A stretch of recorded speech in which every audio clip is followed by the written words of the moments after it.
अगर कोई दोस्त सोलर पैनल ख़रीदना चाहता है तो आप दोस्तों से रिक्वेस्ट है, दरख्वास्त है कि आप दोस्त अभी सोलर पैनल ना ख़रीदें, क्योंकि एक दो दिन में या एक हफ़्ते में सोलर पैनल के रेट मज़ीद गिरने वाले हैं। सोलर पैनल मज़ीद सस्ते हो जाएंगे।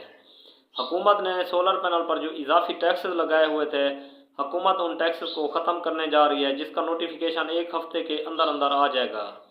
तो आप दोस्तों से गुजारिश है, अगर आप सोलर पैनल ख़रीदना चाहते हैं तो अभी ना ख़रीदें, क्योंकि 550 वाट वाली सोलर पैनल जो अभी मार्केट में जिसका रेट तकरीबन कोई 18 से 20 हज़ार है, तो वो एक हफ़्ते के बाद तकरीबन कोई 13 से 14 हज़ार रुपये में उसका रेट हो जाएगा, और एक पैनल पर तकरीबन 6 से 7 हज़ार रुपये की बचत हो जाएगी।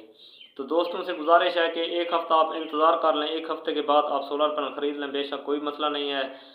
अभी अगर आप ख़रीदेंगे तो आपको 6 से 7 हज़ार का नुकसान हो जाएगा। और आपने अपनी राय का इज़हार कमेंट बॉक्स में ज़रूर करना है। वीडियो को लाइक कर दें और दोस्तों के साथ शेयर लाजमी करें, ताकि अगर कोई दोस्त सोलर पैनल की ख़रीदने की ख्वाहिश रखता है तो ये वीडियो उस तक पहुँचे और वो नुकसान से बच जाए। बकाया दोस्तों, अगर आपने अभी तक हमें फॉलो नहीं किया तो फॉलो कर दें, आपकी मोहब्बतें होंगी। मिलते हैं अगली वीडियो में, तब तक के लिए दें इजाज़त। शुक्रिया, अल्लाह हाफ़िज़।